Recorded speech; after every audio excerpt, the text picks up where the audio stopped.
ہم حضور کا میلاد منانے کے لیے نکلے ہیں، لیکن میلاد کا مطلب ہم سمجھتے ہیں کہ صرف ہم جلسے میں شریک ہو جائیں، جلوس میں شرکت کر لیں، نعرے لگا لیں، جھنڈیاں لگا لیں، ہماری ذمہ داری پوری ہو جاتی ہے۔ نہیں، اب جلوس اپنی جگہ، جلسے اپنی جگہ، جھنڈے اپنی جگہ، یہ ساری چیزیں اہم ہیں۔ اس سے جو منع کرتے ہیں ان کے دلوں میں کہیں نہ کہیں کوئی کجی ہے، ان کو منع نہیں کرنا چاہیے۔ افراط و تفریط کا شکار ہے لوگ، کچھ لوگ سیرت سے آنکھیں بند کیے ہوئے وہ بھی افراط و تفریط کا شکار ہے، اور کچھ لوگ میلاد سے آنکھیں بند کیے ہوئے وہ بھی افراط و تفریط کا شکار ہے۔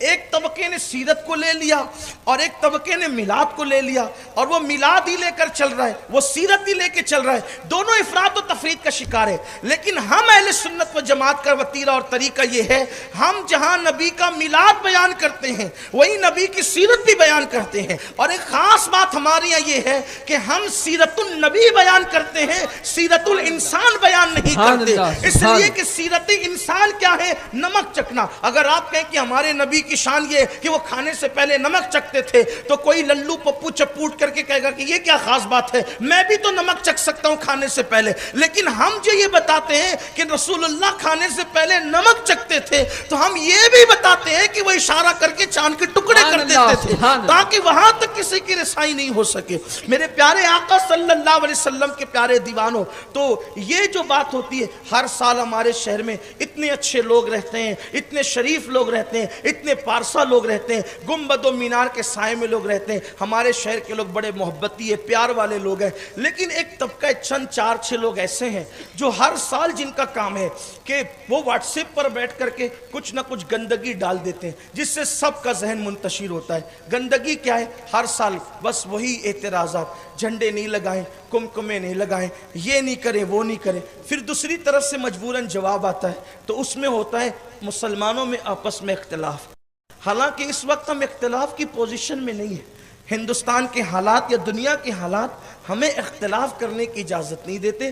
ذات رسالت مآب صلی اللہ علیہ وسلم ہمارے لیے نقطہ اتحاد ہے۔ اگر ہم حضور پہ متحد نہیں ہوں گے تو کس پہ متحد ہوں گے؟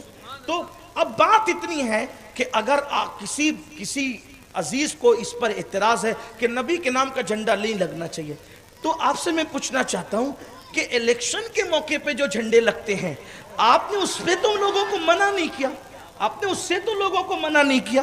اگر جھنڈا لگانا واقعی غلط تھا تو آپ منع کر دیتے، وہاں کا استقبال کرتے۔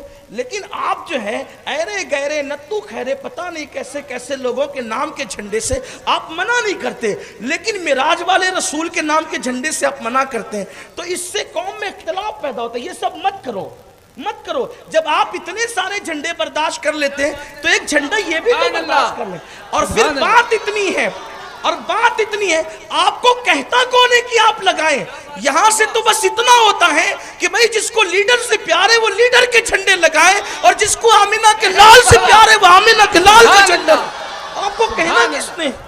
یہاں تو خوشی کا سودا ہے۔ اسلام میں زبردستی نہیں ہے، ہم آپ کے گردن پہ تلوار نہیں رکھتے، اسلام تلوار سے نہیں پھیلا، بس بات محبتوں کی ہے۔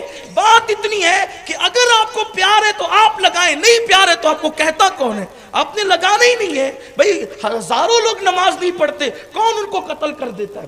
جبکہ نماز تو فرض ہے، لیکن جھنڈا اگر کوئی نہیں لگائے گا تو اس کو کون قتل کر دے گا، کون مار لے گا، کون پیٹ لے گا؟ لیکن اتنا ضرور ہوگا کہ پہچان ہو جائے گی، اتنا ضرور ہوگا، پہچان ہو جائے گی کہ لیڈر والا کون ہے، محمد الرسول اللہ والا کون۔ بات اتنی ہے، اور کوئی بات نہیں ہے۔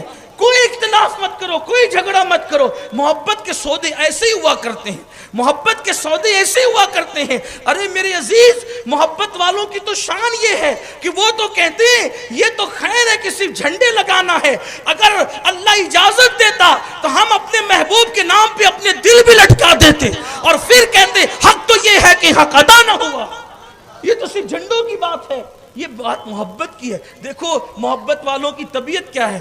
حضرت یوسف علیہ السلام کو جب مصر کے بڑے بڑے لوگ خریدنے چلے تو ایک بڑھیا بھی لٹی لے کر کے خریدنے چلی۔ کسی نے کہا مائی کدھر کا ارادہ ہے؟ وہ کہا کہ میں جا رہی ہوں یوسف کو خریدنے۔ کہ اپنی اوقات دیکھ کا پتہ ہے، اوقات پتہ ہے کہ میں اس لٹی سے نہیں خرید سکتی یوسف کو، لیکن بس بات اتنی ہے کہ خریداران یوسف کی جب فہرست تیار ہوگی تو کہیں کونے کمرے میں میرا بھی نام آ جائے گا۔ تو ہم کیا اپنی اوقات کیا، چھوٹا موٹا کر کے بس اتنا کرتے ہیں کہ عاشقوں کی فہرست تیار ہوگی تو ابو بکر، عمر و علی، عثمان و سعد و سعید، طلحہ و زبیر، ابو ہریرہ، بلال، اویس و کرنی، غوث و خواجہ رضا، حامد و مصطفیٰ، یہ سب نام جب آئیں گے تو کہیں چھوٹا سا نام اپنا بھی آ جائے عاشقوں کی فہرست. ورنہ بات کیا ہے؟ اپنی اوقات کیا ہے کہ حضور کے لیے کچھ کر سکیں. انہوں نے ہمارے لیے جتنا کیا ہم کیا کر سکتے ہیں. تو میں صرف اتنا کہوں گا، اس وقت دنیا اس پوزیشن میں نہیں ہے کہ آپس میں لڑے جھگڑا کرے، مت کیجیے یہ سب. اور واٹس ایپ مفتیوں کی طرف آپ سے بھی کہتا ہوں کہ کوئی توجہ مت دیجیے آپ، کہ یہ سب چلتا رہے گا، یہ سب ہوتا رہے گا. بس اتنا ہے کہ سب کی اپنے اپنے ذوق کی بات ہے. بھائیوں، کہ اگر کوئی شخص کسی کی محبت میں مٹھائی بانٹتا ہے تو اس کو کہتے ہیں مٹھائی بانٹنا. کوئی میلاد پہ مٹھائی بانٹتا ہے تو اس کو کہتے ہیں شیرنی بانٹنا. بس نام بدلا، چیز تو ایک ہی. برفی تو بٹ رہی، جلیبی تو بٹ رہی، لڈو ہی تو بٹ رہے. کسی نے کسی کی محبت میں بانٹا، ہم نے آمینہ کے لال کی محبت میں بانٹا. ارے جس کی محبت میں تم نے بانٹا وہ وفا کرے گا کہ نہیں کرے گا، لیکن ہم جس کی محبت میں بانٹ رہے ہیں ہمیں تو یہ یقین ہے دنیا ادھر کی ادھر ہو جائے، آمینہ کا لال یہاں بھی وفا کر رہا ہے، وہاں بھی وفا کر رہا ہے. شفاعت لأہل الکبائر، امتی کا وعدہ تو ہمارے ساتھ ہے. تو اس لیے شہر کی عوام کو کوئی ٹینشن لینے کی ضرورت نہیں ہے. محبت سے رہو، پیار سے رہو، جو کر رہے کر